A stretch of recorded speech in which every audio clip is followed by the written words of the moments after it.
life.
So, good morning, everyone.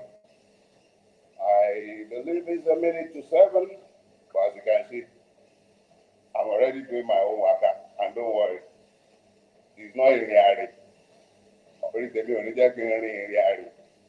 So this morning, I reckon that since Akim Odumosu, NURTW, and all of Tinubu's children will make it almost impossible for anyone to sensibly walk the streets, it is critical that we still did exactly that so that we could talk to ourselves.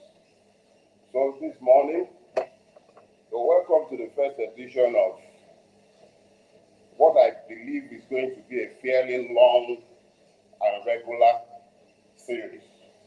We'll be working with purpose as often as possible, probably as many as 2-3 times in a month or even more. But the key thing is, why are we walking? And exactly what are we walking for or walking from? So let me start with that. I believe it was a little over a month ago, I was somewhere in Ogun State attending a meeting. And then I started receiving frantic calls. Oh, the governor invited you for a walk. Like, really? Walk? With who? Sanwo-Olu, Odumosu. What's that one they call? Is it white lion or white goat? The one that is leading their RRS. I'm supposed to come walking with them.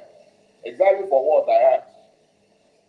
And then I got a call, as I have explained yesterday, and the Commissioner for Information and Strategy was the one reiterating the call to Aniri Ari. So I said to myself, I wasn't going to speak. As I explained yesterday, I didn't respond until like 2 days later. The rest is history. So this morning, why are we walking? I don't do reactions, see? And in the immediate aftermath of the invitation to walk, there were discussions. If the governor wants to walk for a dubious peace, perhaps we too should walk for justice. And somebody said, okay, why not walk to freedom? There was several iterations of these walks. But as I said, I don't do reactions. We will walk quite all right, but our own walk is different. Because I sat down and I was thinking to myself, why would the governor, knowing what the state had done, murdering innocent, flag-waving, national anthem singing, peaceful protesters, waste all these lives? Did they set up a panel? And the panel did a fantastic job. You appointed them. You had the power of appointment, all 8 of them. In fact, I believe 1 or 2 of the persons who worked on that panel have been elevated in Lagos State to become judges. So that tells you how much confidence the state itself has in the capacities of these persons to do the work they were given. And they did it. But by the time the report came out, you should have seen the several level of Ahitophelian stupidity that started emanating from the government and its paid agents, statesmen who began to offer clarifications and were urging people to simply wait for the white paper. We all knew what happened to the white paper now, don't we? The very persons who have been accused of heinous crimes, including the governor, who should be resigning if we were in a democracy, was busy rewriting the panel's report in what they called a white paper. So, when the gale of satisfaction began to blow, Mr. Governor happened with his team of consultants, PR consultants, political consultants, God knows what sort of consultants, and they all sat down together and took counsel. And the only way to bring peace in these paid consultants' opinions was to call for a peace walk. Which begs the question, what comes first? Is it justice or is it peace? So after the man had his invitation serially declined here and there, I sat down and I started thinking to myself, exactly why would this man be calling out people he knew were always going to say no to come for a walk? It was always plain as daylight that I would never attend any such walk. I could have hazarded a guess and told anyone who cared to listen that a majority of the people being invited to this walk were never going to honor this murderous administration with their presence. So I started asking, why this redundant invitation to a walk? I was still thinking about this by the time the governor came back again. But no, before he came back, he went around and they started this Abacha-esque, because the last time I saw something like that was during Abacha's years, when we were rallying for Abacha in Nigeria, 1 million march for Abacha. And then all of a sudden, the governor of Lagos State, he went all the way to LASU, where I graduated from. And of course, he found willing victims who offered to work with him. So we were watching. And then all of a sudden, the governor became creative. Oh, because of COVID regulation, the work was now off. See, the thing is this. I don't believe in accidents. So I sat down and I kept pondering, why is this man doing this? And then it occurred to me. Elections are just a year away. 14 months to be precise if my memory still works. Jide Sanwo-Olu was always a one-term governor. The Jagaban franchise was never going to allow him a second term. But the Lekki massacre has become a drag for that political franchise. Rightly so. So what is Sanwo-Olu's purpose? I'll tell you. They need to move on. They want us to forget what they did at the Lekki toll gate. Let me say that again. Jide Sanwo-Olu and his sugar daddy, Bola Ahmed Tinubu to be precise, want me and you to move on. They want us to forget about their crimes at the Lekki toll gate. Tinubu would rather we forgot whatever his role was in authorizing the deployment of soldiers to the toll gate. Do not Sanwo-Olu is a one-time governor. He's not going to be on the ticket in 2023. The calculation of the APC apparatchiks is that if Sanwo-Olu calls out those they consider the troublemakers, and they responded, it becomes a you're abusing me, I'm abusing you sort of situation. Then we can trivialize the issue, turn it into the usual Nigerian partisan arguments, and conveniently forget the truth of what really transpired. Now, the problem with that is this. You would have to lobotomize some of us before we might forget. And we also know that given the realities of Nigeria, the only way we can make Sanwo-Olu's sugar daddy, Sanwo-Olu himself, the Nigerian army, and everybody concerned, the only way the Nigerian can make them pay is, funny enough, through the electoral process. So, if you are a political businessman and you have a franchise that runs a state, and let's get something clear, the only thing that qualifies Sanwo-Olu to be governor of Lagos State is the fact that he is not qualified to be a governor. He's a surrogate. So when Sanwo-Olu leaves, they expect that we will forget. With the announcement of his departure and the announcement of the candidate of the APC or whatever party Tinubu floats into in 2023, the assumption is that you will forget. Now, I have said I'm working today. It's not unusual for me. I work 5-6 days a week and I do 90 minutes. But don't worry, we are not going to be doing 90 minutes this morning.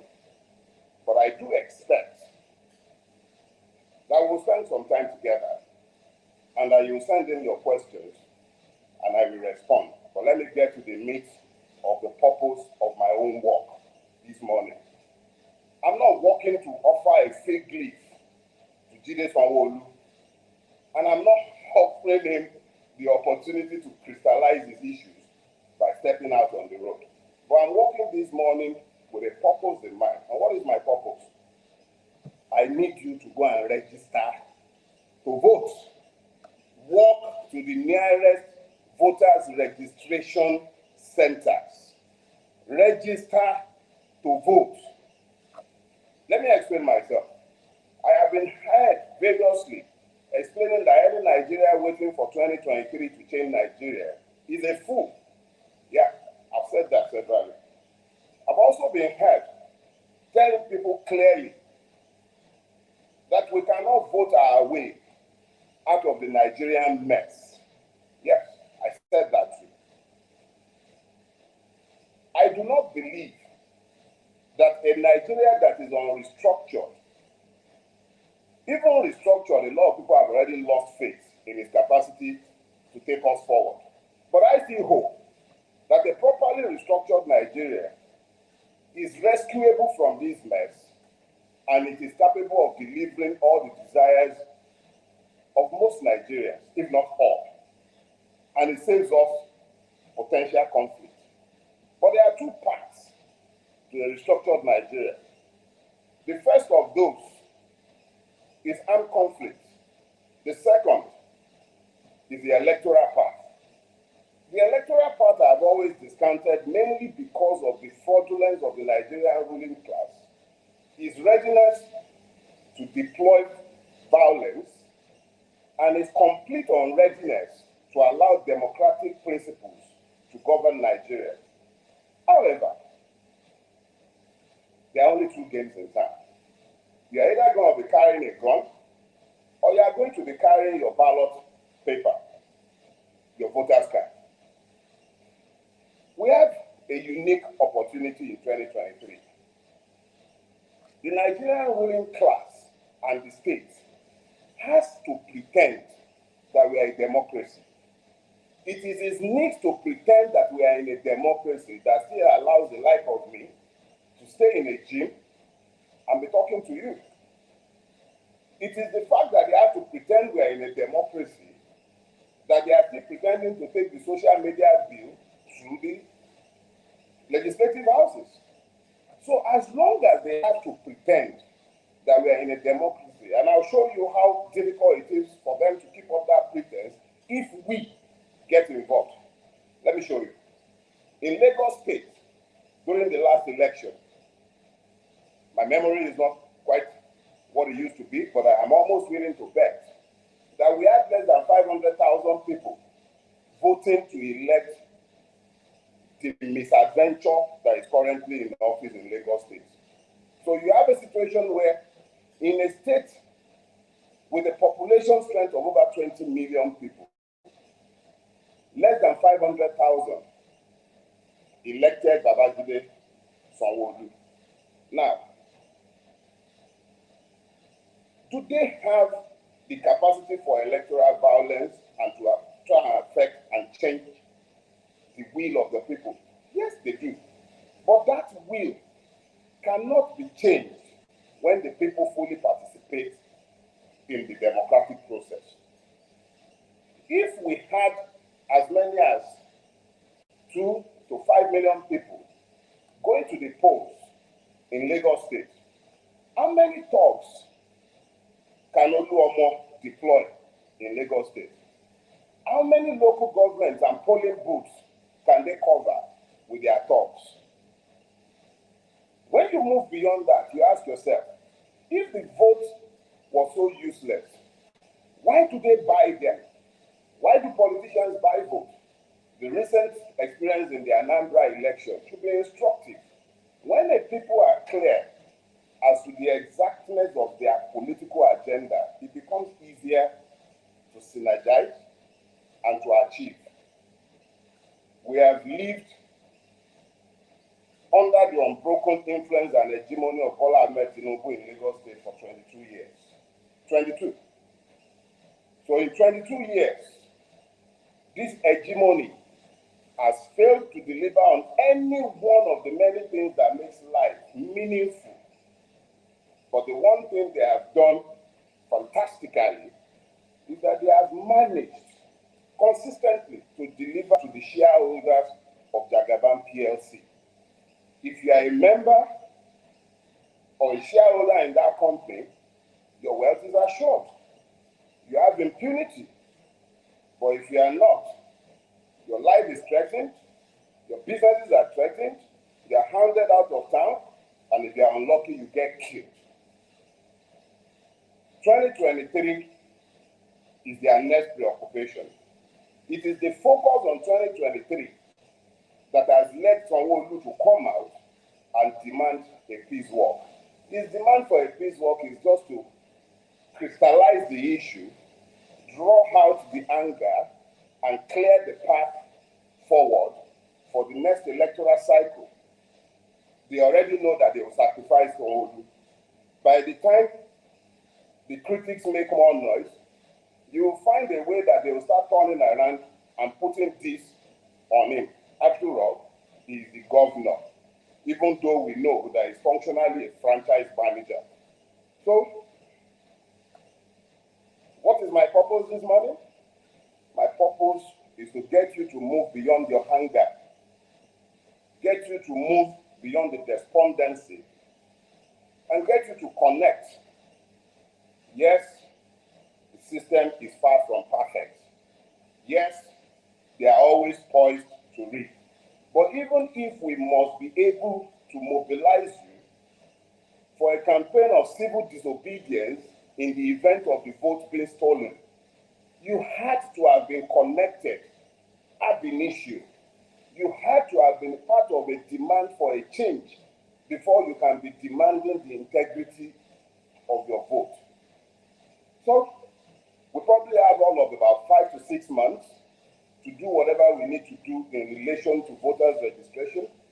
There is a lot to unpack, and this is why this has to be a fairly consistent process, which I might turn into a weekly thing, and which I'll probably move away from 7 a.m. in the morning to allow more of you time to play catch up with us. However, Yorùbá will say, mi ò kì í ṣe rédíò asọ̀rọ̀mágbèsì. Feel free to send in your questions. I am happy to answer them. But the key thing I need you to understand is this. Inaction is not a choice. Keeping quiet is not a choice. If we will not lead you onto the street to protest, we must, of necessity, find a way of engaging with this system to ensure, yeah, we have a governor who is complicit in the murder of innocent citizens, and the president and the army. None of them is interested. But you, if you are truly interested, get up, go out, go and register to vote. The only thing they fear are your votes. And the only legitimate weapon that you wield is your ballot paper, your voter's card. As imperfect as the situation is today, it is the only non-violent weapon that I can place in your hand. And that's why I'm telling you this morning, go beyond, if you have registered to vote, go beyond yourself. Encourage someone else to go and register to vote. If your votes are worthless, there will be no need for MC Oluomo. If your votes are worthless, they will not be offering money to buy it. They count on our despondency, our disconnect from the system to be able to perpetrate their crimes. Go out, register to vote. For today, the takeaway lesson, the reason for this walk, why me and you, where I'm sweating in front of you like a Christmas goat. Yeah, I do it every morning, but I don't do it yakking away. Is to convince you that if you are truly interested in handing Jide Sanwo-Olu and his godfathers, his sugar daddy, you want to punish them for what they have done, go and register to vote. When the time comes and we come to that point, we can be deciding who and who to be voted for, but the one thing that is certain is this. Any vote for the APC, or even the PDP for that matter, is a waste of time. Get something clear. The only reason we have been invited on a walk is because they need to walk beyond the Lekki massacre. They want to move on. They need you to forget. They need to turn it into a fringe issue so that when the likes of us open our mouth to talk about Lekki massacre, they turn it into a partisan argument. And the fact that human lives were violently taken, unlawfully taken, wickedly cut short, and then to make it even worse, the humanities of the dead were denied by the continuing denial of their deaths. Let's be clear. Am I my brother's keeper? Am I my brother's keeper? Those who died were Nigerians. Your whole dehumanization finds legitimacy in your capacity to walk beyond what has happened. I can't walk beyond it. And I ain't walking for no peace with bloody murderers, but I can walk with you to get you to understand. Go and register to vote. I welcome your questions. Thank you.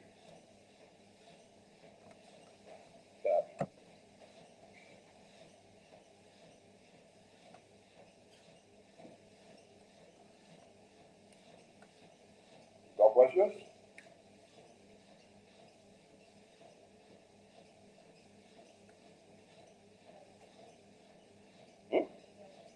Okay.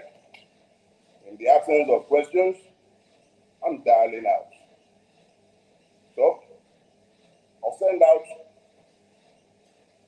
better details related to time. And going forward, there will be something of a syllabus. Remember what I did last year? Youthquake? We're going to do another one this time around. But it's not Youthquake this time around.